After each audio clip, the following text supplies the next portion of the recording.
Azərbaycan dili milli kimliyimiz, düşüncə tərtimiz, özümüzü sözlə ifadə etmə mədəniyyətimizdir. Xüsusilə mediada işlənən hər bir söz yüzlərlə, bəzən milyonlarla insana təsir edir. Bu gün məhz mediada işlənən şifahi və yazılı nitqdə ifadə vasitələrindən və onların redaksiya prosesindən danışacağıq. Salam, hər vaxtınız xeyir olsun, hörmətli tamaşaçılar. Mediada Azərbaycan dili təlimləri çərçivəsində bugünkü həmsöhbətimiz ədəbiyyatşünas və redaktor Seyfəddin Hüseynlidir. Xoş gördük Seyfəddin müəllim. Xoş gördük. Təliminiz necə keçdi? Təlimim kifayət qədər əslində belə problemli mövzuya həsr olunsa da, amma ürəkaçan keçdi. Şəxsən mənim üçün çox xoş oldu. Əvvəla auditoriyadan diqqət görmək, mövzuya həssaslıq nümayiş etdirilməsi təbii ki, təlimçi üçün də xeyli xoş bir ovqat yaradır. Xüsusən də baxışları, xüsusən də dinləməni, o diqqəti görəndə ki, bu məsələ təkcə təlimçiyə, yəni mənə yönəlməyib bu diqqət, həm də doğrudan da ana dilimizin keşiyində dayanmaq istəyən, ana dilimizdən düzgün istifadə eləmək istəyən, Azərbaycan dilinin saflığının qorunmasına çalışan, bunu özü üçün bir həyat tərzi, bir fəaliyyət zərurəti hiss edən yeni bir nəsil var ki, bizim bu gənc nəsildən bəzən kifayət qədər bu mövzudan narazılığımız olur. Amma mən şəxsən bu təlim auditoriyasında tamam əksini gördüm. Yəni, əgər belə bir həssaslıq, belə bir diqqət varsa, bunu çox məmnuniyyətlə, hətta qeyd edərək dinləyən bir gənclər auditoriyası varsa, deməli, mövzu, bu problem əslində öz əlini tapmağa bir hardasa 50% yaxınlaşıb. Bundan sonrası artıq müəyyən əməli addımlar atmaqdır, müəyyən işləri konkret olaraq həyata keçirməkdir. İnanıram ki, bizim təkcə təlimçi kimi yox, həm də bu təlimin iştirakçısı olan insanlar, onlar artıq yeni peşəkarlardır, qeyd etdikləri məqamları nəzərə alacaqlar. Bununla bağlı da onların fəaliyyətində müsbət təzahürlər özünü göstərəcək. Seyfəddin müəllim, Cənab Prezidentin Azərbaycan Milli Elmlər Akademiyasının 80-lik yubileyində, həmçinin yerli televiziya kanalları müsahibəsində Azərbaycan dilinin saflığının qorunmasının vacibliyini vurğuladı. Bu narahatlıq nədən ibarət idi? Bilirsiniz, müxtəlif vaxtlarda ana dilinin qorunması ilə, xüsusən onun saflığının qorunub təmin olunması ilə bağlı narahatlıqlar olub. Elə konkret Azərbaycan dili ilə bağlı biz keçən 100 ildən bəri dəfələrlə bu mövzuların qaldırıldığının şahidi olmuşuq. İstər rəsmi səviyyədə, istər ictimai, ədəbi səviyyədə, xüsusən ədəbiyyatçılarımız, şair yazıçılarımız ana dilimizlə bağlı ayrı-ayrı ağırlığı, narahatlıq doğuran məqamları vurğulayıblar. Amma indi əslində yeni bir era, yeni tələblərlə gəlmiş bir dövrün içərisində olduğumuz danılmazdır. Görünür, bu sahədə olan problemlər, Azərbaycan dilinin saflığına dəyən zərbələr, ana dilimizin hazırda yiyələnmiş olduğu rəsmi statusdan əlavə, həm də bir ictimai istifadə ərazisinə olan zərərli müdaxilələr təkcə cəmiyyət səviyyəsində qalmayıb. Bu, həmişə ana dilimizin qorunmasına çox diqqətlə, çox həssas yanaşmış ölkə rəhbərini də narahat edib. Cənab Prezident son 10-12 ildə ana dilimizlə bağlı bir neçə sərəncam verib. Ana dilimizin qorunması ilə bağlı, düzgün tətbiqi, düzgün işlədilməsi ilə bağlı. Amma xüsusən keçən ilin sonunda Milli Elmlər Akademiyasının yubileyində, daha sonra bu ilin əvvəlində yerli televiziya kanallarına geniş müsahibəsində əvvəla iki cəhətdən bu mövzuya toxundu. Bir, Azərbaycan dilinin kifayət qədər fəal, kifayət qədər zəngin, gözəl bir dil olduğunu vurğuladı. Bu, ana dilimizə ali səviyyədə verilən bir qiymətdir. Ali səviyyədə vurğulanan digər məqam isə belə bir zəngin, gözəl, işlək, fəal dilin öz nüfuzunu qoruyub saxlaması, öz mənəvi ərazisini qoruması və bu işdə cəmiyyətin, elm, ədəbiyyat adamlarının, hətta siyasətçilərin, müxtəlif peşə sahiblərinin üzərinə düşən vəzifələr qeyd olundu. Narahatlıq əsassız deyil qətiyyən.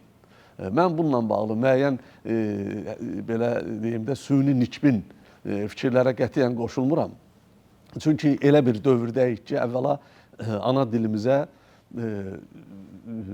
bunu belə ifadə eləsəm, 3 vacib cəhət həm yaxşılıq eləmiş olur, yəni dost davranır. Həm də orada müəyyən qədər diqqətli olmasaq, nəzarəti əldən versək, onlar bu 3 amil ki, onları indi mən sadalayacağım, həm də ana dilimizə zərbə vura bilər. Onu təhlükə altına alta bilər. Bunun birincisi sürətdir, sürət əsrində olmağımızdır.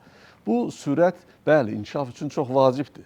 həyat sürətdən ibarətdir. Bu temp, bu ahəng düşməməlidir. Amma başqa bir cəhət var ki, sürət içərisində olduğumuz, zamanla yarışdığımız, hər saniyənin qiymətli olduğu bir dövrdə ana dilimizin istifadəsi bir çox hallarda təhlükəli meyllərlə müşayiət olunur.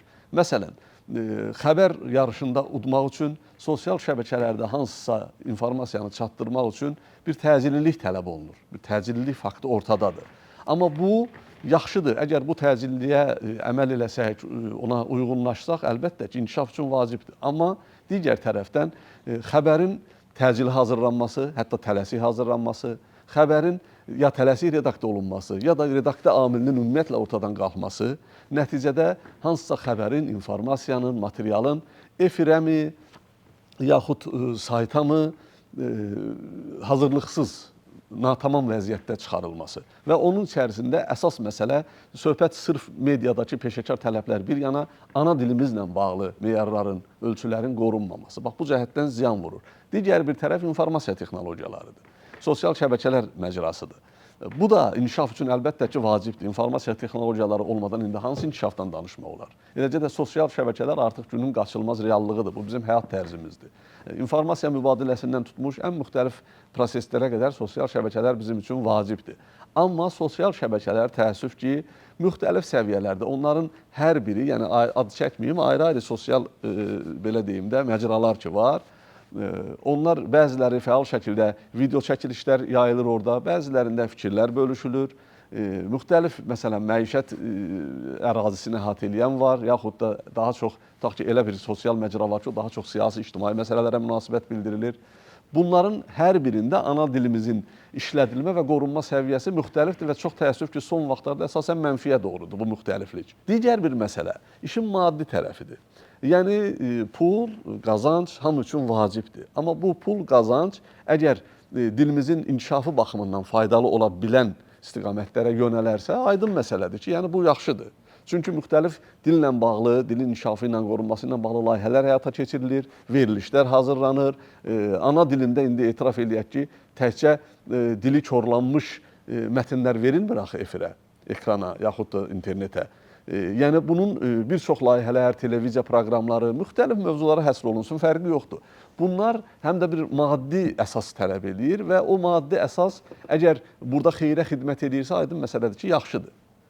Amma iş orasındadır ki, oxucu, tamaşaçı, dinləyici arxasınca qaçış, bu yarış ki var, o həm də axı maddi qazanc əldə eləmək üçündür. Videoların baxış sayına görə, materialların oxunmasına görə, reklamına görə. Burada əgər ana dilimiz düzgün istifadə olunmursa, ana dilimizi korlayan vahidlər işlədilirsə, lüğət, qrammatik qaydalar pozulursa, onda artıq oradan əldə olunan qazanc anti-qazancdır. Qısa müddətə o qazanc görünür, maddi qazanc kimi, amma uzaq məsafədə, strateji planda belə deyək, dilimizin mənəvi vəziyyəti pisləşir, dilimizin mənəvi ərazilərinə kobud müdaxilələr olur və nəticədə itirən ilə, yəni bəlkə də kimsə xırda mənada, fərdi, şəxsi mənada qazanır, amma itirən Azərbaycan dilidir, ana dilimizdir. Seyfəddin bəy, mediada ən çox istifadə edilən ifadə, üslub xətaları hansılardır? Ümumiyyətlə, bunların səbəbləri nələrdir? Çox maraqlı sualdır və ağrılı bir nöqtəyə toxunursunuz. Bilirsiniz, bu xətaları müəyyənləşdirmək üçün əvvəla bir neçə, mən düşünürəm ki, ölçünü mütləq göz qabağına gətirmək lazımdır. Bunlardan biri odur ki, xətaları müəyyənləşdirmək üçün bu qiymətli daşları, metalları yoxlamaq üçün onları bir daşa çəkirlər də, məhəng daşı deyirlər ki, onu yoxlamaq üçün. Bax, xətaları, ifadə, üslub səhvlərini, yanlışları görmək üçün mütləq biz normativlərə baxmalıyıq. Yəni, normativ olan nədirsə, ona uyğun olmayan əksər hallarda anormallıqdır, xətadır.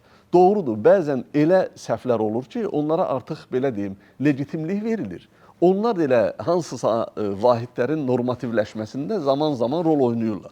Amma ümumiyyətcə sizin dediyiniz, istər aparıcılar olsun, istər televiziya proqramlarının, radio proqramlarının, yaxud internet məcrasında müxtəlif proqramların qonağı olan şəxslərin dilində indi təsadüfi xətalar ola bilər, heç kəs bundan sığortalanmayıb. Amma yəni get-gedə təkrarlanan xətaların normativləşmə qorxusu var.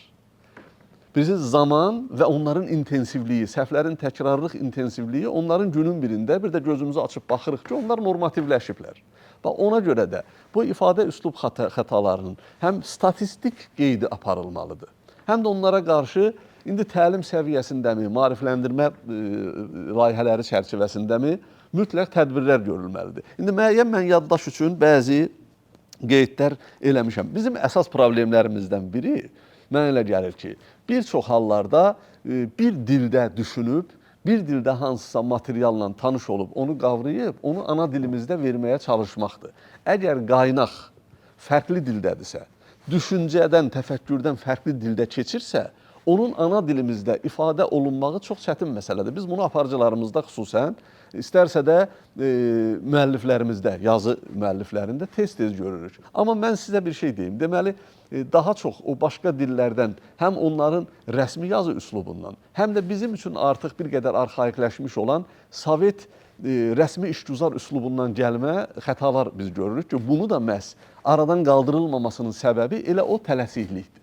Yəni, bax, sürət imkan vermir ki, ona zəruri qaydada müdaxilə olunsun. Mən indi bəzi icazənizlə yaddaşımda arxain olmayıb götürdüyüm bəzi qeydlər var.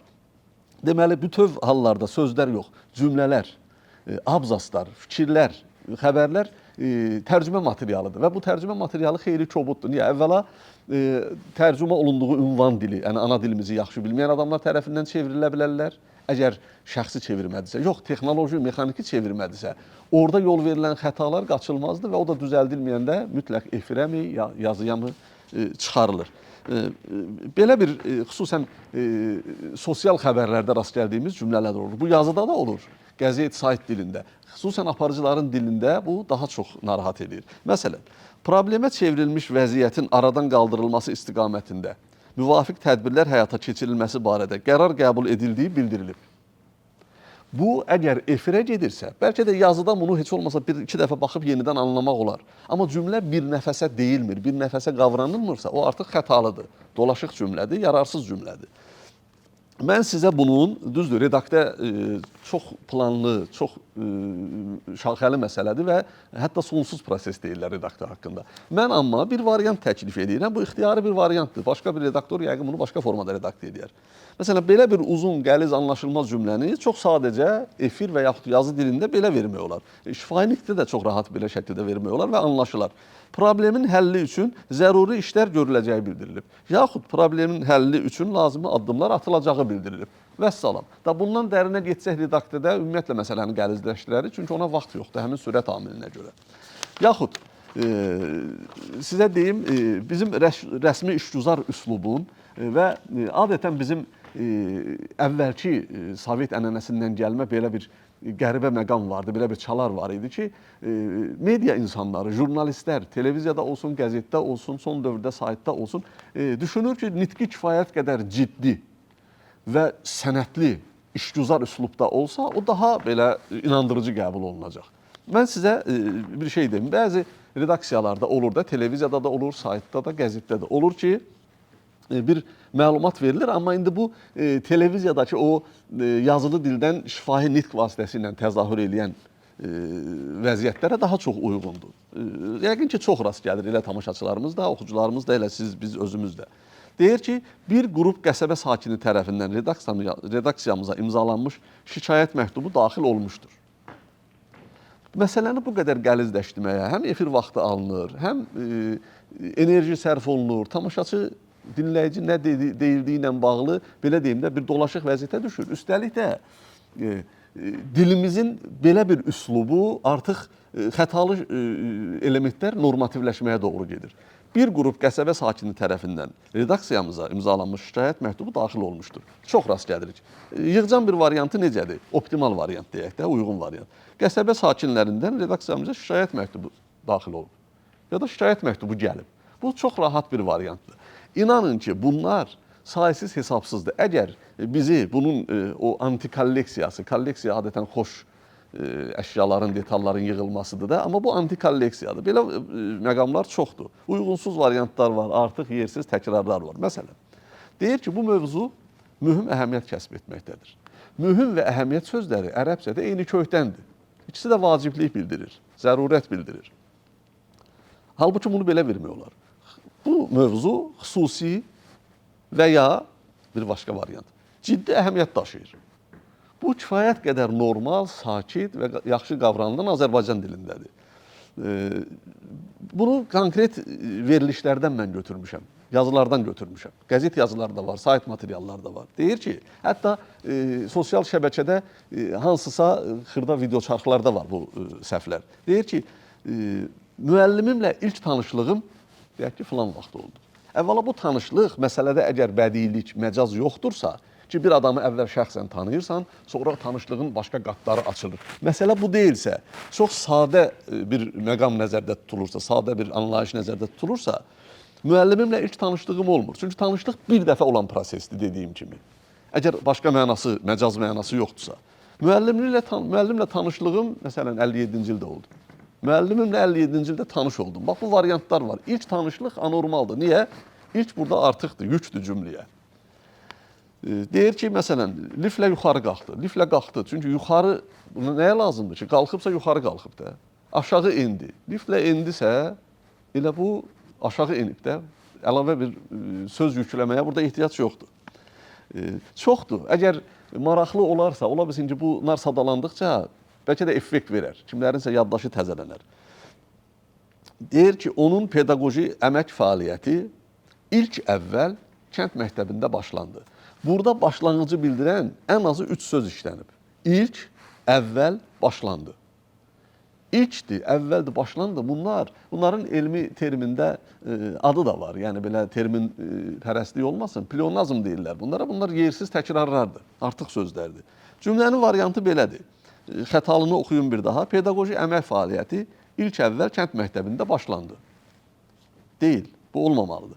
Pedaqoji fəaliyyətə, əgər şəxs məlumdursa, pedaqoji fəaliyyətə kənd məktəbində başladı. Bu sadə, anlaşıqlı bir Azərbaycan dili vahididir, bir cümlədir. Seyfəddin bəy, sonda sual vermək istəyirəm. Azərbaycan mediasında dil redaksiya mədəniyyətinin inkişafı üçün nə etmək lazımdır? Mənə elə gəlir ki, Azərbaycan dilinin mediada tətbiqinin, şifahi və yazılı nitqdə işlədilməsinin səviyyəsini yüksəltmək üçün və bunu qoşuram ana mövzuya, ana dilimizin saflığının qorunması üçün konkret işlər görülməlidir. Bir, geniş elmi, ədəbi, ictimai müzakirələr aparılmalıdır, sözsüz. Və bundan yorulmadan, bundan usanmadan, bu müzakirələr axı nəyə lazımdır, dırnaq arası. Bu fikirlərə qətiyyən qapılmadan bu müzakirələr davam eləməlidir. Və deyim ki, diskussiyalar, dəyərli masalar təşkil olunub ən qızğın şəkildə. Bəzən hətta müxtəlif tərəflər arasında çox ciddi mübahisələrə səbəb olacaq səviyyədə bu müzakirələr olmalıdır. İkinci, bax elə mənim bugün dəvət alıb qoşulduğum, məmnuniyyətlə iştirak elədiyim təlimlər mütləq olmalıdır. Bilirsiniz, biz artıq müəyyən əvvəlki nəsil ki, mən özümü təxminən orta nəsil, hətta bir qədər belə götürəndə yaş artıq 50-dirsə, yaşlı nəsilə də aid edə bilərəm. Bizim dil haqqında düşüncələrimiz heç də bunlar qəlib deyil, şablon deyil və daimi də deyil. Dil yenilənir, dilə yeni sözlər də gəlməlidir, yeni kəlmələr, yeni ifadə tərzi də gəlməlidir. Üslublar aktivləşdikcə onların ərazisi genişlənməlidir. Amma mütləq bir ana xətt qorunmalıdır. Bax, o ana xəttin qorunması üçün ana dilimizə, şifahi və yazılı nitqimizə münasibətdə, onların işlədilməsində, nəsillər arasında böyük bir uçurum yaranmaması üçün əvvəlkilərin ənənəsi, əvvəlkilərin malik olduğu o bazanın yaxşı tərəfləri ilə gəncliyin dinamikası, onların gələcəyə daha fəal baxışı birləşməlidir. Buna görə də düşünürəm ki, ənənələri bilən, dilimizin, şifahi və yazılı nitqimizin tətbiqindəki o xoş, o lazımlı və düzgün tərəfləri bilən insanların bu dili sabaha daşıyacaq, bu dilimizi gələcəkdə inkişaf elətdirəcək yeni nəsillə faydalı təmasları qurulmalıdır. Məncə, bax, bu təlimlər xüsusi faydalıdır. Daha sonra redaktor institutu mütləq gücləndirilməlidir. Redaktor hazırlığına istər televiziyalar, istər saytlar, çap mətbuatı və eləcə də mənim dəfələrlə bunu qeyd eləmişəm söhbətlərdə, müsahibələrdə, nəşriyyatlarımız mütləq redaktor institutunu gücləndirməlidirlər. Çünki biz dili təkcə televiziyadan, radiodan, saytlardan, sosial şəbəkədən eşitmirik. Həm də dərsliklər var, kitablar var. bədii kitablar, elmi kitablar, onların dilini düzəltmək, onların dilini, Azərbaycan dilinin, ana dilimizin o normativ tələblərinə uyğunlaşdırmaq üçün mütləq ciddi redaktor institutu olmalıdır. Təşəkkür edirəm Seyfəddin müəllim. Əziz tamaşaçılar, ümid edirəm söhbətimiz həm jurnalistlər, həm də dilimizi sevən hər kəs üçün faydalı oldu.